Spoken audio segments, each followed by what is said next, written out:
आज हम M S Excel में काउंट और काउंट ए को देखेंगे कि काउंट और काउंट ए बेसिकली क्या काम करता है। ये कुछ वैल्यूज़ हैं आपकी स्क्रीन पे जो नज़र आ रही हैं, ये काउंट की वैल्यूज़ हैं, ये काउंट ए की वैल्यूज़ हैं।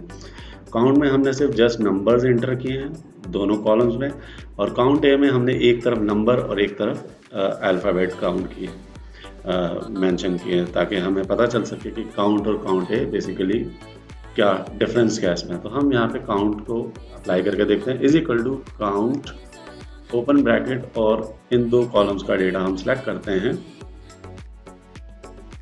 और इसे एंटर कर देते हैं। तो ये क्या कहता है, ये हमें नंबर काउंट करके बताता है कि ये 40 नंबर्स हैं। अगर हम यहाँ से कोई भी डेटा डिलीट करते हैं तो ऑटोमेटिकली ये वैल्यू कम हो जाएगी। मैंने 4 वैल्यूज़ कम की थी तो 36 डेटा आ गया। तो काउंट का मतलब ये है कि काउंट उन वैल्यूज़ को काउंट करेगा जहाँ नंबर्स हैं, उन वैल्यूज़ को काउंट करेगा। ठीक है, अब मैं अगर इससे नीचे भी चला जाता, फॉर एग्जांपल मैं इन वैल्यूज़ को या इन सिलेक्शंस को बढ़ा देता हूँ।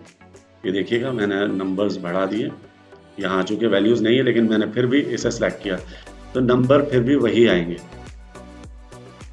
40 ही है क्योंकि नीचे तो ब्लैंक एरिया है।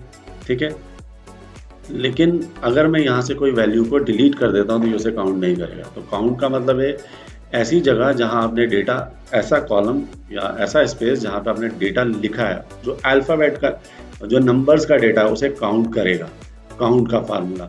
लेकिन काउंट ए का फार्मूला क्या करता है, ये अल्फ़ाबेट और नंबर्स को दोनों काउंट करता है। तो यहाँ पे हमारे पास जैसे कि ये अल्फ़ाबेट और नंबर्स है, अगर हम यहाँ काउंट का फार्मूला अप्लाई करते हैं तो पहले तो हम काउंट के फार्मूले को अप्लाई करके देखते हैं कि डिफरेंस क्या आता है। अब यहाँ पे भी 40 वैल्यूज़ ही हैं, एंटर करते हैं तो ये 20 वैल्यूज़ कह रहा है। क्यों कह रहा है? क्योंकि ये इन्हीं को काउंट करेगा, इस अल्फ़ाबेट को काउंट नहीं करेगा।